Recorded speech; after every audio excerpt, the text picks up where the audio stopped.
प्राध्यापक लक्ष्मण हाके सांगोल तालुक्याचे बीड असेल, जालना असेल, संभाजीनगर असेल, धाराशिव असेल, पुणे जिल्हा असेल, या जिल्ह्यामध्ये जाऊन ढवळाढवळी करायचा एक नंबरचा कार्यक्रम करतात. आणि त्यांच्याबद्दलच बोलण्यासाठी मी सचिनराव यादव सर्वांना मनपूर्वक जय जिजाऊ. प्राध्यापक लक्ष्मण हाके गेले काही दिवसापासून त्यांनी जे स्थान मांडलं होतं ते बीड जिल्ह्यामध्ये मांडलं होतं आणि जालन्यामध्ये प्रामुख्याने मांडलं होतं. आणि त्याचा विरोध होता की मराठा आरक्षणाला आरक्षण मिळू नये म्हणून त्यांनी इथून 200-400 किलोमीटरवर जाऊन त्यांनी दण थापटण्याचं काम केलं.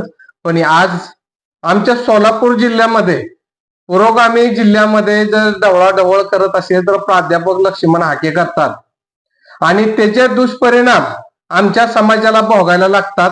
काय नसताना कुठल्याही गोष्टीचा बारीक सारीक विचार न करता मराठा समाजाला टार्गेट करणं हे त्यांचा प्रामुख्यानं मोठा अजेंडा आणि ध्येय आहे. मित्रांनो, गेले काही दिवसापासून आपण या महाराष्ट्रामधून मराठवाड्यातून असेल, विदर्भात असेल, पश्चिम महाराष्ट्र, उत्तर महाराष्ट्रातून लोक असे वैतागले, त्यांच्या न्यूज सुद्धा ऐकायला त्रसले, सण होत नाही लोकांना. पण आमच्या जिल्ह्यामध्ये अंजनगाव माढा जिल्ह्यामध्ये सोलापूर जिल्ह्यामध्ये एक छत्रपती शिवाजी महाराजांचं स्मारक उभा करण्याचा काय मंडळींनी प्रयत्न केला. त्यांना पोलिसांनी त्याच्यासाठी न्याय व्यवस्था आहे, एसपी असतील, कलेक्टर असतील, पालकमंत्री, संबंध तिथलं प्रशासन त्याच्यावर कारवाई. पण यानं रातोरात कुठून दण थापडला आणि त्याला जातीचा रंग दिला. आणि सकाळ लगी पत्रकार परिषद घ्यायची आणि सांगायचं मराठा समाज असा करतो, मराठा समाज धनगरांना विरोध करतो, वंजाऱ्यांना विरोध करतो, अल्पसंख्याकांना विरोध करतो. मराठे कोणाकोणाला विरोध करतात पहिल्या ह्याचे लक्ष्मण हाकेने सांगितलं पाहिजे. काय नसताना तिथली प्रशासन व्यवस्था शांतता असताना लक्ष्मण हाकेने यायचं आणि तिथं ढवळाढवळ करायची. स्थानिक प्रशासनावर फार मोठ्या प्रमाणात दबाव आणण्याचा प्रयत्न करायचा आणि तिथल्या मराठ्यांना निजामाच्या औरंगाच्या अवलादी म्हणून ह्यानं बक्षीस पत्र द्यायची ह्याची काय गरज आहे का? ह्याचा आम्हाला राग आहे. मराठा म्हणून आज आम्ही जन्मलो असेल तर आम्ही तुम्ही हिनवणार का? आम्हाला तुच्छ बघणार का?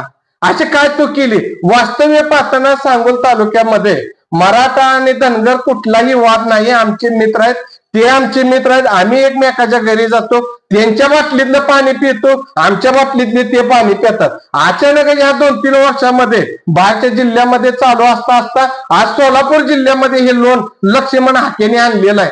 आणि तिथे विरोध करायचा आणि म्हणायचं छत्रपती शिवाजी महाराजांना आमचा कसलाही विरोध नाही. पण रातच्या 12 वाजता का पुतळा उभा केला? दिवसा 12 वाजता का? तुझ्या हंडीत दम आहे तर तो येऊन उभा करायचा, ढोल ताशे वाजवून दिवसा 12ला उभा करायचा. त्याला आमचा जाहीर पाठिंबा असेल. तिथल्या आमदाराला म्हणायचं निजामच्या अवलाद आहे, तो जातीवादक आहे. लक्ष्मण हाके हा प्रचंड जातीवादी महाकिडा म्हणलं तरी चालेल. पूर्ण वातावरण ढवळाढवळ करण्याचा प्रयत्न केला. मित्रांनो, आता धनगर समाज म्हणल्यानंतर मेंढरा ही आली. मेंढपाळाचा समाज हा मोठ्या प्रमाणात म्हणजे धनगर समाज आहे.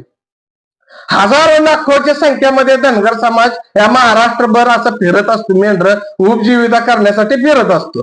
कुठेतरी एखादी कुणी तर पाण्यालाही झालं गेलं की तिथं टार्गेट करायचं, आमच्या जातीला मारलं. हाकेचा याचा काहीच संबंध नाही. कारण का इथं भावकी भाव निकम वॉटरचं बटन दाबलं तर हाणामारी करायला लागली. आपण त्यांच्या शेतामध्ये जातो, ते बेडपाळा आणि संबंधित शेतकरी बघतील. असं तुम्ही जनजागृती केली पाहिजे की तुम्हाला जर कुठल्या शेतकऱ्यानं त्रास दिला 112ला फोन करा आणि संबंधित शेतकऱ्यावर तक्रार करा. असं न करता तिथं जायचं आणि जातीचा टर्न द्यायचा. कालच माढा तालुक्यातील अंजनगावचं प्रकरण जर बघितलं, लक्ष्मण हाकेने निस्ता दुर्मच घातलेलं मित्र. त्याचा आम्हाला प्रचंड मनाला सल्लं. इथल्या मराठा समाजावर बाहेरच्या जिल्ह्यामध्ये असता असता इथल्या सोलापूर जिल्ह्याच्या मराठा समाजावर जे अन्याय करण्याचा प्रयत्न करतो त्याच्याबद्दल लक्ष्मण हाके यांचा जाहीर निषेध आहे. मित्रांनो, ह्यांच्या भावना डोसवल्या जातात आमच्या अल्प धनगर समाजावर आहे. तुमचा धनगर समाज जे पुण्यश्लोक अहिल्यादेवीने स्वतः मणिकर्ण वाराणसीला घाट बांधला, त्याचं काय अवस्था झाली, ब्रेकर चालवली, एवढंच काय पुण्यश्लोक अहिल्यादेवींच्या मूर्तीची विटंबना तेव्हा कुठे गेले ते लक्ष्मण हाके? बांगड्या पाडून घरात बसलो होता, जाहीर निषेध करायचा एक शब्द काढला नाही. आणि आज तिथं पाळायची काय गरज आहे? तुम्ही जेव्हा एखाद्या समाजाला टार्गेट करता, तुम्ही आज प्रशासनाने तुमच्यावर विटंबना केली त्याच्याबद्दल आवाज उठवायला सोडून तुम्ही संबंधित लोकांनी काय कृत्य केलं त्याचं आम्ही समर्थन करणार नाही, पण तुम्ही जर एखाद्या समाजाला टार्गेट, मराठा समाजाला टार्गेट घेऊन जर जात असाल तर आम्ही या सांगोल तालुक्यातून तुम्हाला कडाडून विरोध नक्की केला जाईल. लक्ष्मण हाकेने हे ढवळाढवळ थांबवली पाहिजे. कालचाच परवाचा प्रश्न सांगायचा, एक IPS अधिकारी, एक IAS अधिकारी व्हायला काय लागतं हे तुम्हाला आम्हाला माहिती आहे. एका समाजाचं प्रतिनिधित्व करण्यासाठी माणूस जातो, IAS IPS होतो, क्लास 1 चा अधिकारी होतो आणि त्याच्यावर तुम्ही सभागृहामध्ये SIT आणि CPRTच्या दर्जाची ही लावता, तपासणी लावता. तेव्हा तुमचे कुठे निषेध गेले होते? तुम्ही काय त्या सचिन मोठेच्या मागे उभा राहिला नाही? सचिन मोठेवर अन्याय केला, एवढा मोठा करोडाचा घोटाळा केला, हे केला, काय सांगायची गरज होती? का तर तुमचा जात बंद आहे, तुमचा नातेवाईक आहे, तुमचा पाहुणा आहे, त्याची माया दया न करता तुम्ही त्यांच्या मागे SIT लावता. म्हणजे हे तुम्हाला कुठल्या जातीचा पोका आहे का? तुमचं राजकारण आहे का? तुम्हाला काय त्याच्या मागून एखादा करिअर करायचं आहे, एखादी आमदारकी खासदारकी मिळवायची आहे का?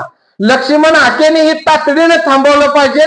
तेथील पंढरपूर तालुक्यातील जे प्रशासन आहे, कलेक्टर असतील, SP ऑफिसचे SP साहेब असतील, प्रांत असतील, तहसीलदार असतील, DYSP ही त्या ठिकाणी वातावरण सलोखा राखण्याचा प्रयत्न करतील, तिथले ग्रामस्थही करतील. तुम्ही जाऊन तिथं आगीचा भडका करण्याचा प्रयत्न करायचा नाही. आणि जर तुम्ही ते भडका जर करण्याचा प्रयत्न करत असाल तर आम्हाला सुद्धा तिथे जावंच लागेल. का तर तुम्ही जातीला टार्गेट करायला लागला. मराठा समाज उठलं की सुटलं म्हणायचं. छत्रपती शिवाजी महाराजांना विरोध करणारे मराठेच होते, ते निजामाच्या अवलाद. तू बघायला गेलता का?